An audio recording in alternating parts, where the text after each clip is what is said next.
Welcome to Free Conference. Please enter your access code or PIN followed by. You will now enter the conference. Muted. Off of this platform, and maybe some people want to talk about some updates about that. I don't know.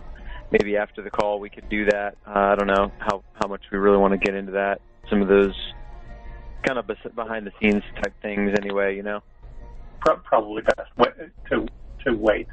Yeah.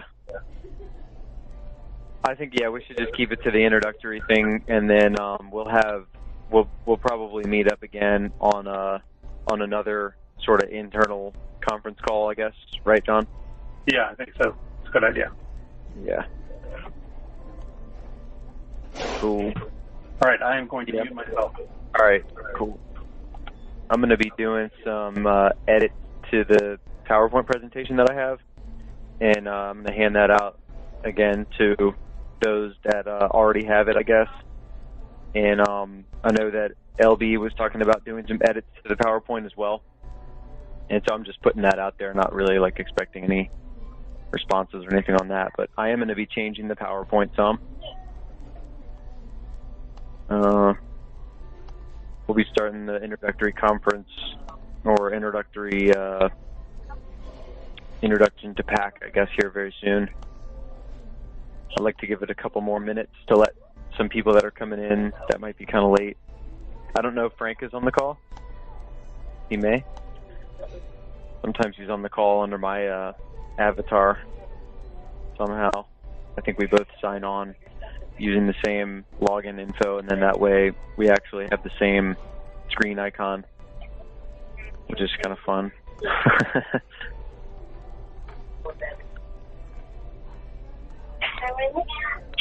So yeah, but you're allowed to get stuff out.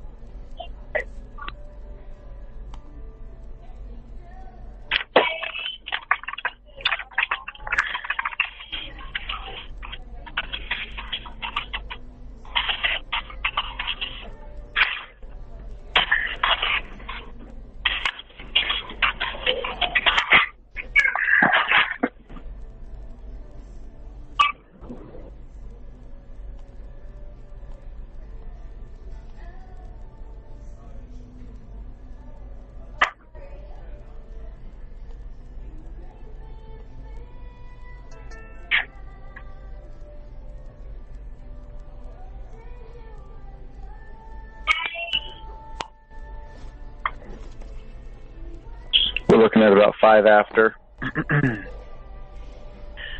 And I think I'll probably start here in just a couple more minutes, just kind of holding out, see if maybe Frank is going to come on. See, Gabe just popped on. Hello, Gabe. No need to say anything. Everyone's actually still muted anyway.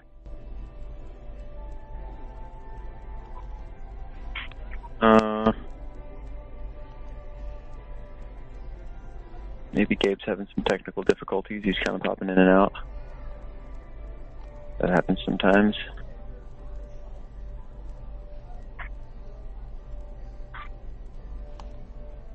I don't know if we've had any weird guests on the conference calls anytime recently. I know we had some one time we had a presence here that said unknown. That's all, I guess. I don't know. It's kind of strange. But again, we don't care if the hierarchy enslaving us wants to spy on us. We know that they are always doing that. So we're not trying to hide anything in and among our group. We know that they're probably listening, and we don't mind that at all.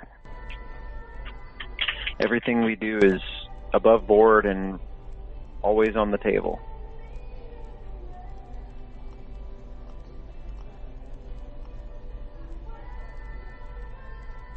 So we're about 7 after. I think I'm going to start here very soon, give it about maybe another 30 seconds or so.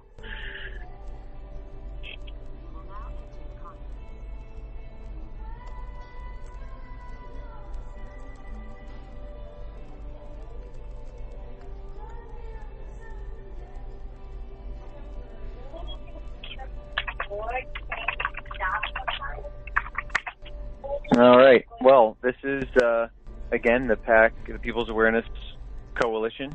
That's what PAC stands for. This is the introductory call. Anytime during the call, you can press *2 to raise your hand. You can also press *2 to lower your hand. You can interject anytime with a question or a comment. And I'm just going to kind of go through the introductory presentation. It takes about 25 minutes, maybe a half an hour. Can take longer if I choose to kind of ramble on about certain things. Like I said, I want to add some things to the PowerPoint because I notice when I do this that I kind of go into some detail on some certain topics, and I think it would be helpful to just have it right on the PowerPoint.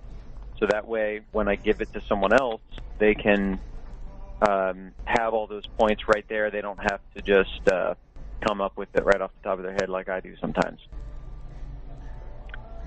So again, PAC is, we often refer to this group as PAC. We have PAC Alliance. We have PAC, People's Awareness Coalition is what it all stands for.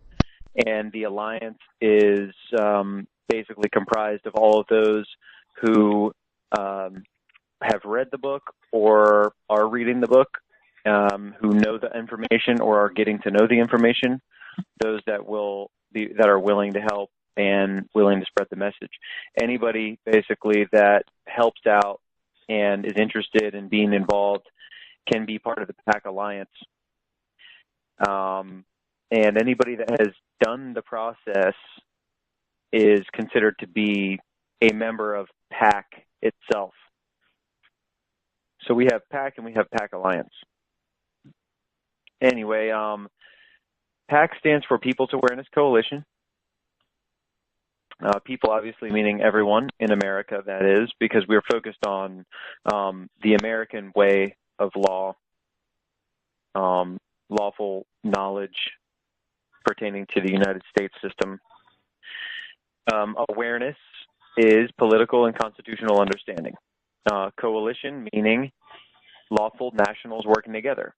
So that means lawful nationals means basically people that have corrected their status as corrected relative to what PAC has to offer and what PAC's philosophy is, I guess. So PAC's purpose is that of an educational tool to get people up to speed on the current condition of the government, the problems, and more importantly, the remedy.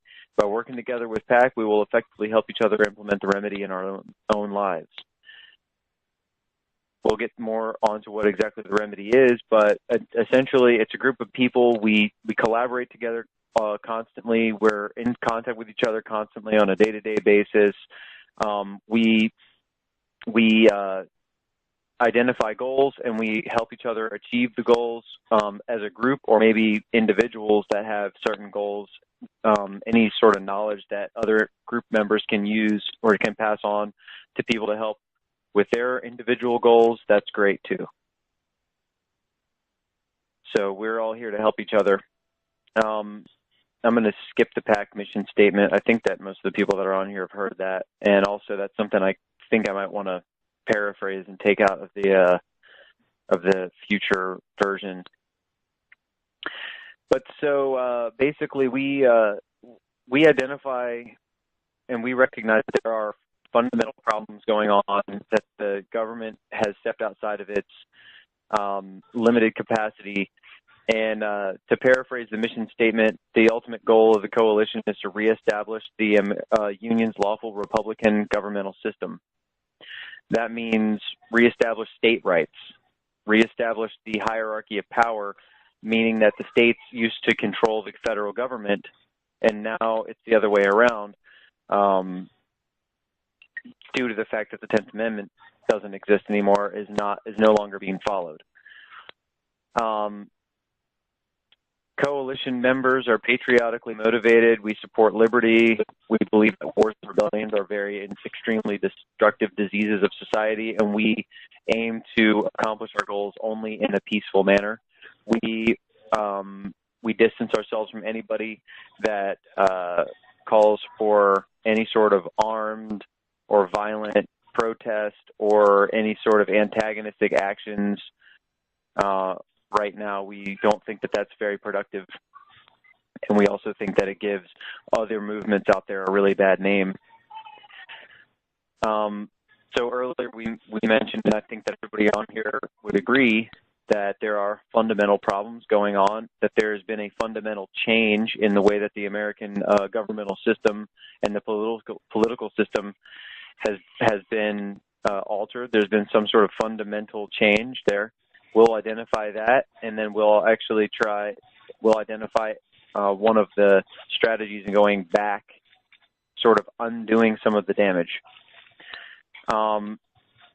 So again, we're here to understand these problems, and the reason that we want to really delve down into the nuances as we go on into the presentation, and then as you go on into your own personal journey of study, we want to put across that all these problems that we see as we're growing up and we become more aware of things and we start to become more savvy on political matters and things, these sort of issues become a source of anxiety for a lot of people, and a lot of people shut down and then teach themselves to not care. They become apathetic. We realize that that is exactly what the system wants you to do, is not care about what's going on, because then they can really have a whole lot more freedom to do what they want to do. What we want to do instead is help to spread knowledge in an easily absorbable way. That way people will not feel apathetic and they will not feel as much anxiety about it, especially knowing that there's a bunch of other people that have the same sort of ideas that they do and the same sort of goals that they do. So that's why we have formed a group, and that's what we're trying to do. Some important questions, hypothetical questions that you can ask anybody that will really get them to think. One obvious one is, how many of you would like to better understand why things are the way they are? That's so simple, and it's kind of a question that's taken for granted. How many would like to know why things are the way they are? I mean, you can ask anybody, even those that are apathetic will probably say, yeah, sure, I would like to know why things are the way they are. Why does it seem like they just make up the rules as they go? And I say they in that way because I'm doing little air quotes. And what I mean by that is, we always refer to the systems, the hierarchical systems that are around as they. They're repaving the road. They're going to make your kids take vaccinations to get into public school, and so on and so on. What it means is the hierarchy enslaving you. That's the simple acronym for they. Why does it seem like they just make up the rules as they go? We'll talk about that. That's really interesting. Why are so many people actually afraid of the government? That doesn't seem like a great condition to be in, where people are constantly just afraid of what is going to happen if they do X, Y, or Z. And then how many people would like to feel more secure? I mean, there's no reason to feel insecure if you kind of know your way around the place, right? So that's one way of looking at things.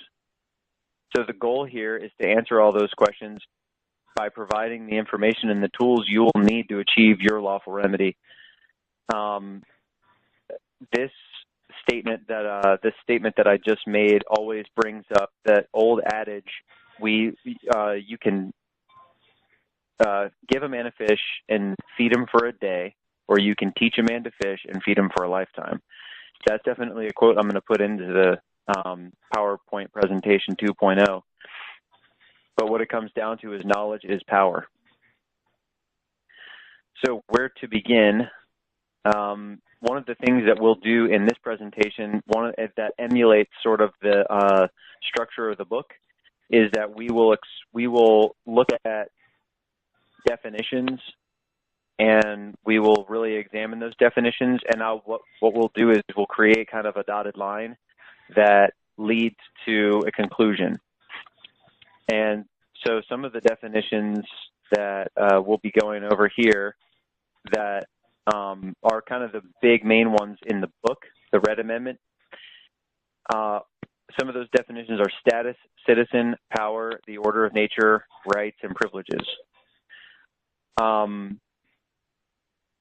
The book goes into a lot of these definitions in extreme detail, but we're going to kind of go over them just enough to give people a good idea in a general sense of what is going on here. So the first one in that list, and the most important one, is status. And the reason it's the most important one is because that is the focus of what the People's Awareness Coalition chooses to study, and that's the change that we make. We help people make a change in their status. So it's really important to actually understand, of course, what status is. Your status is your legal standing in society. It's your class. It's your section or membership in the overall society. Some examples of this are being a child or being a parent. Those are examples of two statuses. You obviously can change that status, right? So as you grow from a child, you may have your own children, and then you will change your status from child to parent. But you will still remain a child because you're still somebody's child. But you're now gaining a status of a parent. Married and unmarried is a status. There's obvious ways to change that. Servant or master, often that status doesn't change. Living or dead, often that status doesn't change. But citizenship status is what we're going to focus on.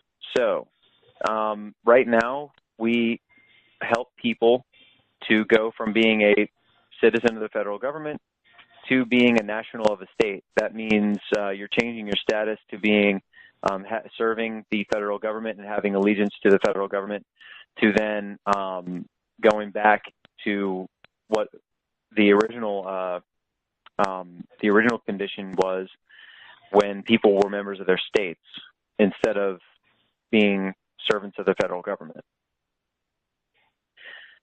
So let's look at citizen a little bit.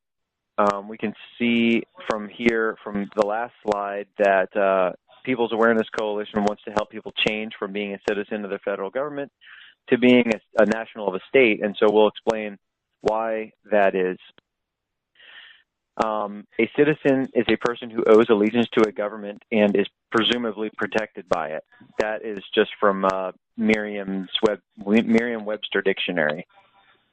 So one of the main core beliefs of, I think, moral people in any society is that the citizens bear responsibility for the action of the government. After all, they are part of what constitutes the government, and by their contributions and acquiescence, they empower the systems that form. Taking this principle into account, we in People's Awareness Coalition have determined that invoking the inherent right to remove oneself from an objectionable system is the single most effective way of disempowering it. This was actually Gandhi's strategy for getting people to, or helping people expatriate from South America. And we all know that Gandhi was sort of the civil rights pioneer, and also a civil disobedience pioneer, and he sort of made up the idea of nonviolent revolution, I guess, and not maybe in the contemporary sense. I'm sure that there were others in the past that did it, but none that were so that became so popular as him.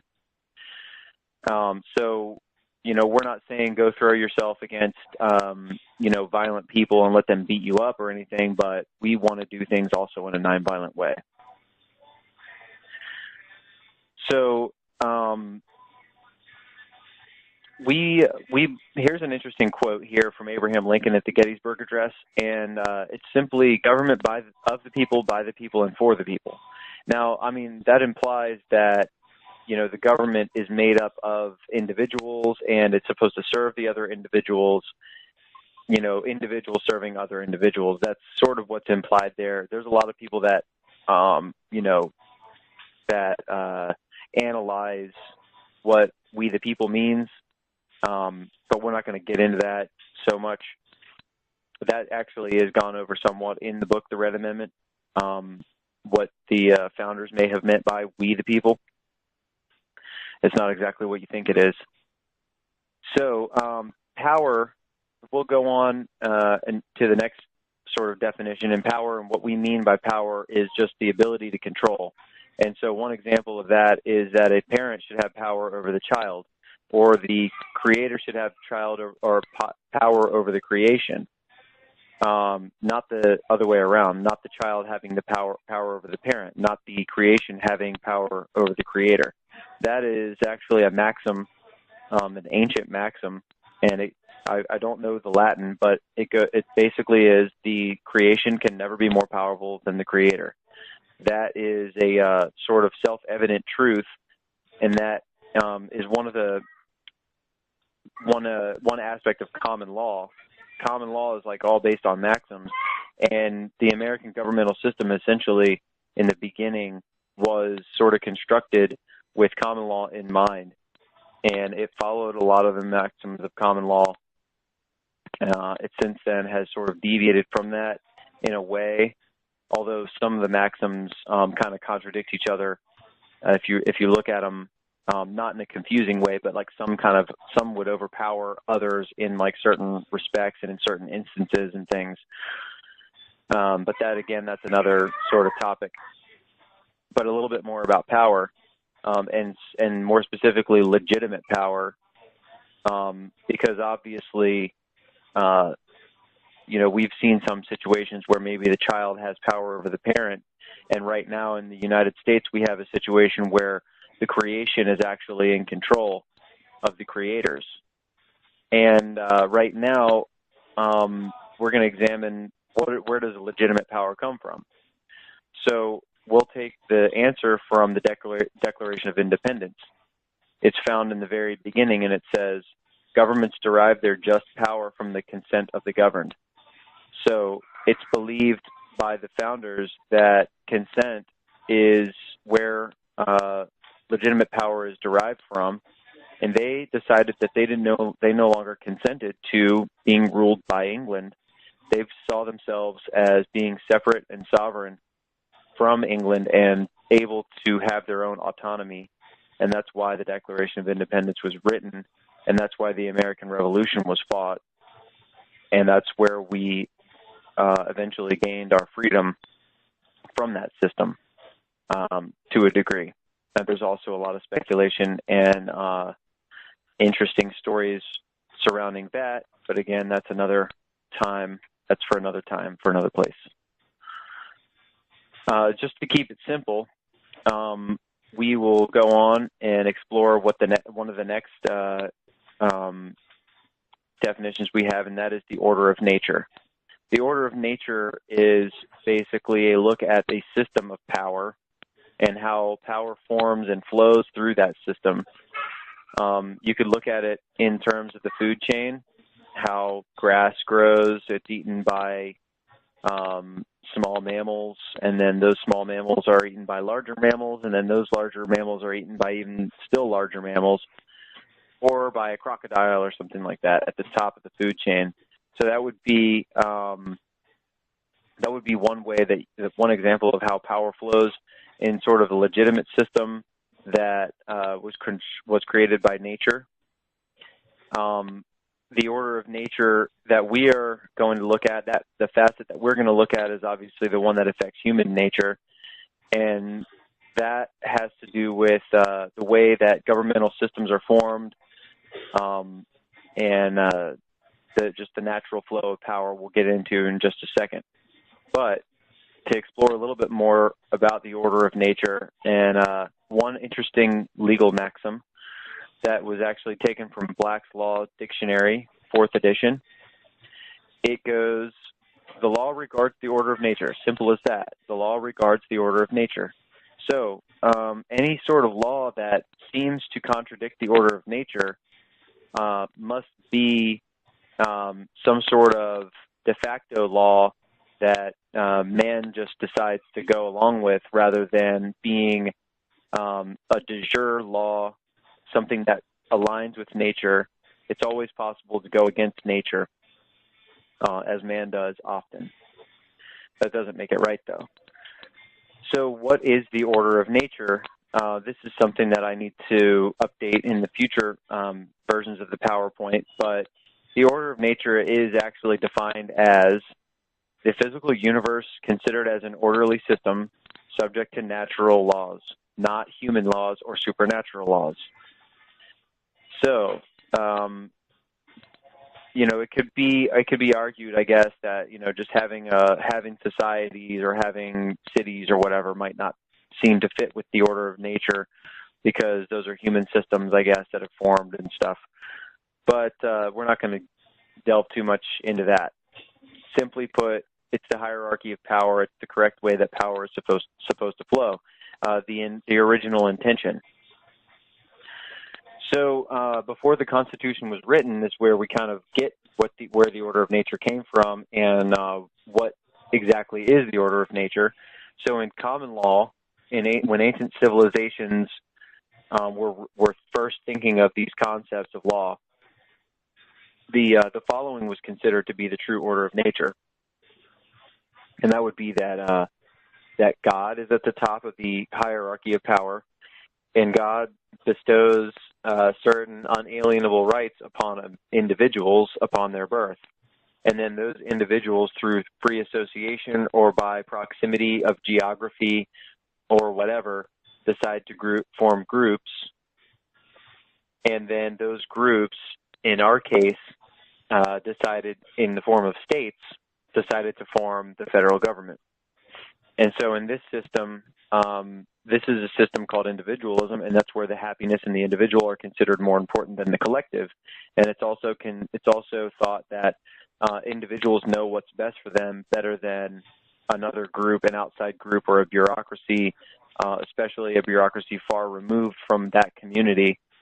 It's thought that the individuals within those communities know better about what they need than satellite bureaucracies and things.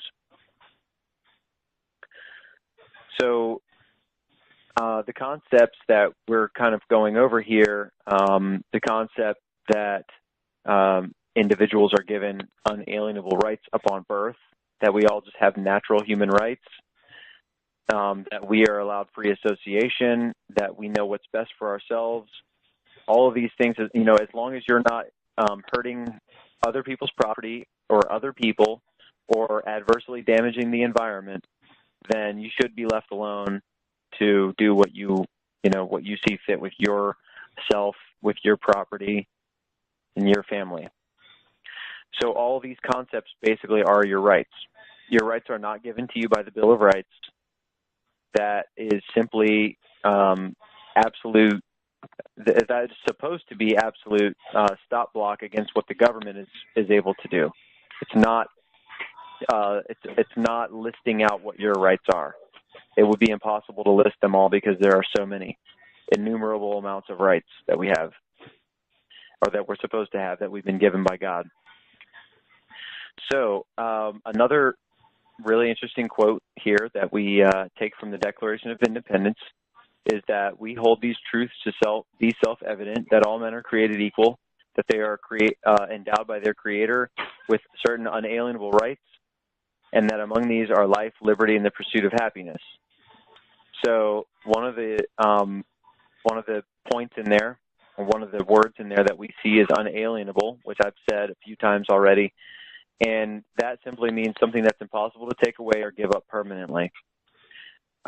So the founders obviously believed this, and they were able to regain their rights, and they did it by way of the law of nations and international law, and they were able to seize back control of their rights as they saw it, and they were able to move on with their lives. And they actually made it so that their successors wouldn't be able to enjoy the same sort of condition. And I guess Thomas Jefferson is famous, or not Thomas Jefferson, Benjamin Franklin is famously quoted as saying, once he was asked, after signing, I think, the Declaration of Independence, he was asked by some common woman, what is it you've given us, sir? And he said, a republic, ma'am, if you can keep it, if you can manage to keep it. So they all knew how fragile and how and how delicate the condition was and how vigilant the individuals must be in order to maintain it. That is where everyone fell short. So what changed? That's what we're going to get into now. What changed? How did people fall short? How did they let things go? How did they neglect their duties? Well, your rights cannot be taken, and then it cannot be given up permanently, but you can decide not to value them and not protect them. In essence, you can give them up voluntarily, but they are always there waiting for you to wake up. Just like the original colonists that were here that decided to get out of their oppressive system and come over here mostly for religious reasons and tax reasons, those people decided to fight and stand up for their rights, and they regained those rights, albeit in a very violent way, and regrettably so, because many probably good people lost their lives doing that. That's one thing we really want to try to avoid now. By learning from the past, we can hopefully avoid some of those bad outcomes. So what was it exactly that changed? Just to go back to that certain question, that's where we start to talk about the 14th Amendment. That is the main focus of the book, The Red Amendment, that's written by L.B. Bork, which can be found at redamendment.net. That's where we begin to talk about the 14th Amendment. So the 14th Amendment's complex language created for the first time a status called federal citizen. Prior to this, all individuals were members of their state. So if we are able to actually look at the text of the 14th Amendment, which I'm going to try and find real quick here in my copy of the book.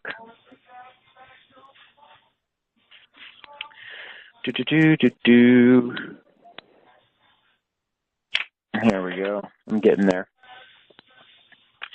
Page 25. Okay.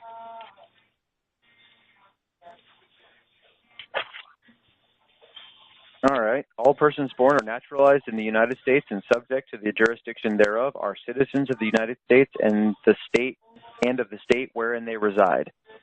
So that would be the first sentence of Section 1 of the 14th Amendment. And we can actually see just in this sentence here that erased the 10th Amendment, because it's actually dictating something that's going to happen to the individuals inside each of the states. And each of those people is going to be given the status of citizen of the United States and of the state wherein they reside. So there you go, is dual citizenship established right there in that law. And like I said, 10th Amendment out the window. Just like alcohol prohibition was started by an amendment and then it was actually taken away by another amendment, we can see that subsequent amendments can change previous amendments. That is exactly what happened in the 14th Amendment and with actually the entire Bill of Rights and the 10th Amendment. So by the federal government making a creation, that creation being federal citizenship status or citizen of the United States status, those are synonyms.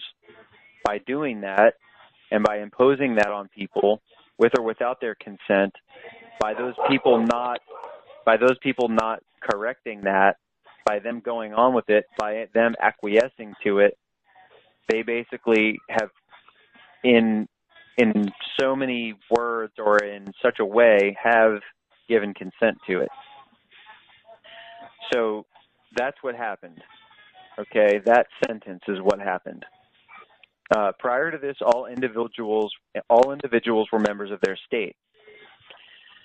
So later on in the law, the phrase privileges and immunities comes up. And let me read that part here. No state shall make or enforce any law which shall abridge the privileges or immunities of citizens of the United States. So there you go again. The very next sentence doubles down on the idea that there is no 10th Amendment. Now the 14th Amendment is here. No need for the 10th Amendment, right? No state shall make or enforce any law. So the federal government right now is dictating to the states about what laws they can make regarding their people, regarding the federal people, right? So the federal government is telling the states, don't mess with my people, the federal citizens. Don't make any laws that abridge the privileges or immunities. All right? So there you go again. The 14th Amendment erased the 10th Amendment. Right? So no law shall be made to abridge the privileges or immunities. So privileges and immunities actually is another interesting aspect, because it doesn't mention rights at all anywhere in the 14th Amendment at all. It just mentions privileges and immunities. And if you look up the definition of privileges and immunities, you'll see that privileges and immunities are given by a higher, and they can be taken away, suspended, or ignored, or changed, or anything for any arbitrary reason at any time by the entity that gave them. So it's assumed by privileges and immunities, by you taking privileges and immunities, it's assumed that you are below on the hierarchy of power now. You are underneath the thing that's giving you the privileges and immunities. So by taking the privileges and immunities, you have subjected yourself, okay? And you can undo that. The amendment ignores the order of nature, as also known as government de jure, and replaces it with man's law, also known as government de facto. De jure means of nature, and de facto means of fact. De jure is what the ancients believed to be what made up common law, I guess the fabric of common law, maxims that are universally accepted truths that totally make common sense. And government de facto is basically man's law is saying, hey, we're going to create a status. We're going to give it to all the people, whether they like it or not, and then it's up to them to relinquish that status. But until then, they have to follow these rules. No state shall make any law which shall abridge any privileges or immunities, and everybody born or naturalized within all the states are subject to the jurisdiction thereof, basically. So it's really easy to understand when you break it down and simplify it in that way, I guess. So the 14th Amendment, as many people know, was one of 3 Reconstruction amendments that fundamentally altered the way that the government functions in the United States. Prior to all this, like I said, all people were members of their states, and so you could imagine it as being many, many separate teams, and all those separate teams had people with fierce loyalty to those teams, and they were willing to stand up for the autonomy of those teams. And then what happened was, after the Civil War, when basically the government was in an extremely painful and confused sort of state of mind, and probably people didn't really know what the heck was going on, these Reconstruction amendments were written, and they were forced into law, and then the government was fundamentally altered and was never the same again. The way that it was fundamentally altered in this new order was that the federal government, which actually created the status of United States citizen, and keep in mind, again, like I said, the creation can never be more powerful than the creator. So the federal government made a creation. It gave that creation unsolicited. It gave that creation to every individual that's born in every state, and all those individuals became members or gained allegiance, or I guess were forced to have allegiance to the federal government. And very few people probably decided to relinquish that, because I don't know if many people really saw the importance of that at the time. But over time, once all the people in all the states that had primary allegiance to those states, once they all died out, and all the remaining individuals in all the states were still holding on to that federal government or United States citizen status, that was when slowly, over just one generation of time, all the power shifted from the states into the federal government. So the new order is that the federal government is at the top, the groups in the states are below that, and then the individuals are even below that. And this is a system called collectivism, and it's a system where the group is always considered more important than the happiness and well-being of the individual. And this groupthink is taught to every kid in every school now, and we're all made to believe that you need to be very austere, and you need to give up your own wishes for what's better for the group, and you should basically forget about your own sort of ambitions and things like that, because if it's not best for the group, then it's not acceptable. It's not moral. So basically, that was the way that the government was fundamentally altered. Like I said before, everyone was members of their states, and the state, the United States, was actually doing very well economically, and the government didn't have to tax the people on their income, and the government didn't have to have a constant standing army and stuff like that. The government was run by the states, and it served a limited capacity, and it was functioning all right. It just didn't have all the power, which was something that obviously the controllers wanted to change. So political power was robbed from the states throughout this process, and basically that took 1 or 2 generations to fully implement. All the political power went from each of the states and each of those teams, each of those separate teams, and it went into the federal government. The federal government siphoned off every single individual from every state and sucked every bit of power out of all the states, and it came into the federal government. And so that political power now is being shared by all those people in all those states. They call themselves United States citizens, and so they do seem to have a whole lot of political power over all the states, but they don't realize that they actually don't have power over the overarching system, which is the United States government in and of itself, because they actually don't have any rights. They have privileges and immunities. So, all the states basically now have been usurped and been taken over by federal citizens, basically by being replaced over time by just birth and death, not by an actual invasion. And that political power has been shifted. So political power comes from groups of people that share the same status, right? So all the people in all the states, they have the same status. They have United States citizen status. They vastly outnumber the people of the states, but that doesn't mean that they're all powerful. It doesn't mean that they have a whole lot more power.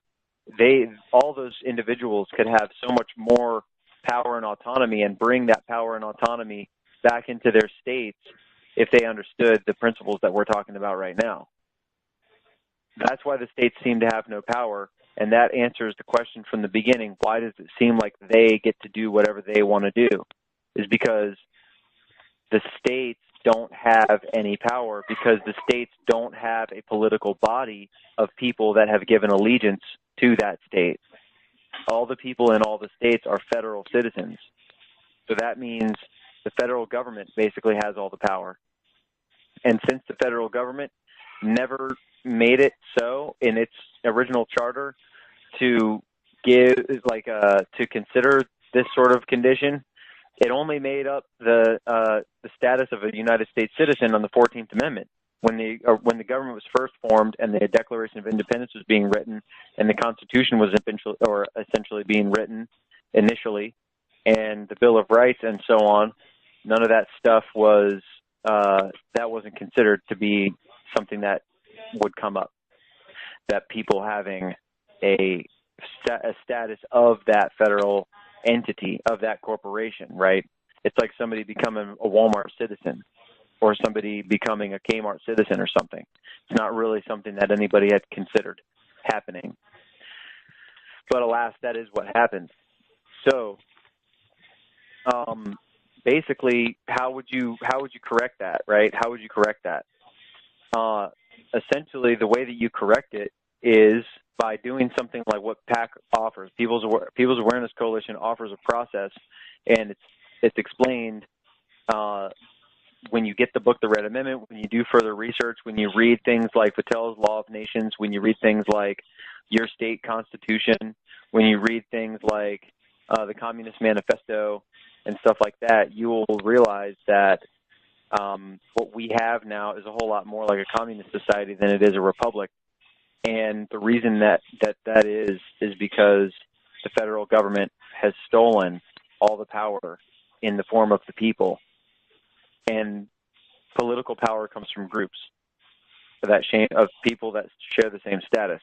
So the way to move the power back to the states is by people taking back that status, taking up that status again, relinquishing the status of being a federal citizen. This is something that's absolutely lawful to do, and it is absolutely the best thing to do for any person that has a strong moral fabric.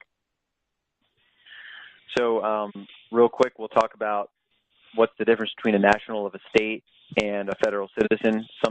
We call it a state national in People's Awareness Coalition. It's kind of a made-up word, but it basically means just what it is. It's a national of a state.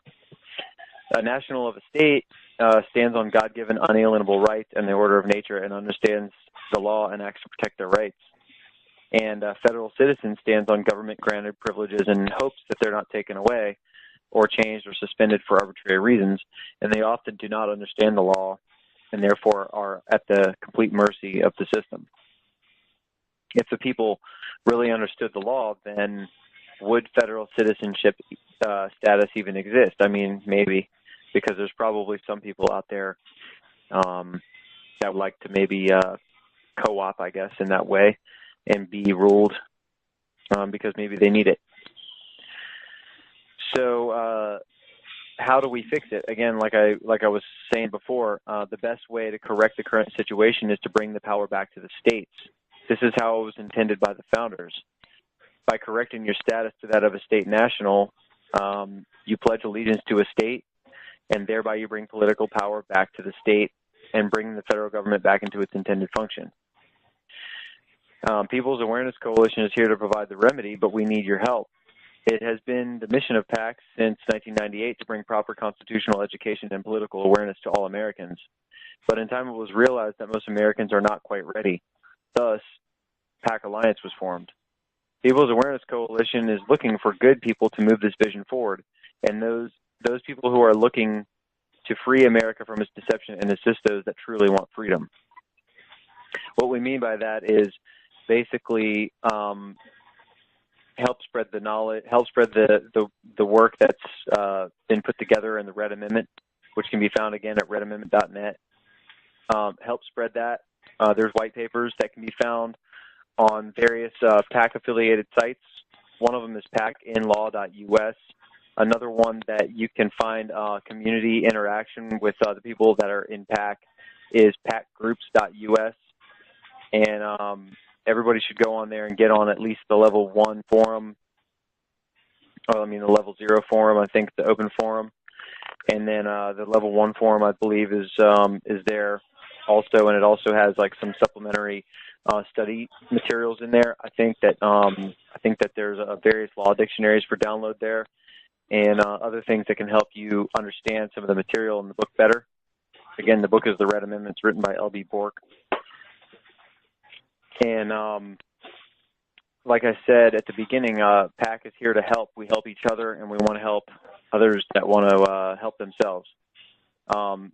PAC has released a lot of information that can be found, again, at pacinlaw.us in the form of white papers, and you can start your educational journey there with the assistance and consultation from PAC members. And you can go to the Facebook group, Official PAC Alliance. And also, even if you're not in a position to actually change your status, you can help those that are. You can volunteer your time and assist with different projects. You could donate, possibly. You could donate money. You could sponsor somebody to buy them a book or something like that. If you see somebody that somebody that seems really eager to do it, that you are confident that they will follow through with it and not just take your generosity and not act on it, then you're obviously free to get a book for somebody and pass that on to somebody, maybe pass on your copy or lend your copy of the book. Although I think that I probably will always want to have a copy of this book just to always have it there on my shelf anytime to be able to go and reference it. But again, you can volunteer your time and just know that you're contributing to a better future for all Americans. And if you're ready to learn more, you can access the best information on the subject, again, by getting a copy of the book, The Red Amendment, which can be found at redamendment.net. Also, I have copies of that book, and I'm selling them for half price. My email is fishboneglasswork@gmail.com. You can contact me on email and grab your copy of a book there. And I have the 2012 version, but the 2016 version is out now, and it's been expanded. It's with a glossary and other footnotes that have been added. And I've not yet actually gotten my hands on a copy of that book. But the 2012 edition is extremely valuable also.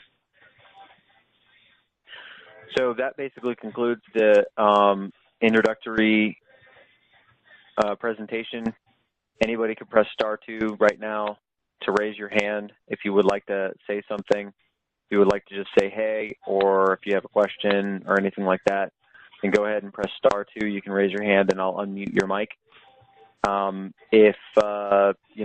If nobody has anything to say, that's totally fine. I think we had a pretty good introductory call for right now. I'm looking forward to the next internal conference call. I think that we'll probably have some more information to share there. I think most of the people that are on this call right now will be there. So, yeah, I guess if nobody has anything else to say, then I'll just go ahead and I'll leave it, maybe dead air for about 30 seconds, and then I'll just go ahead and say my goodbyes.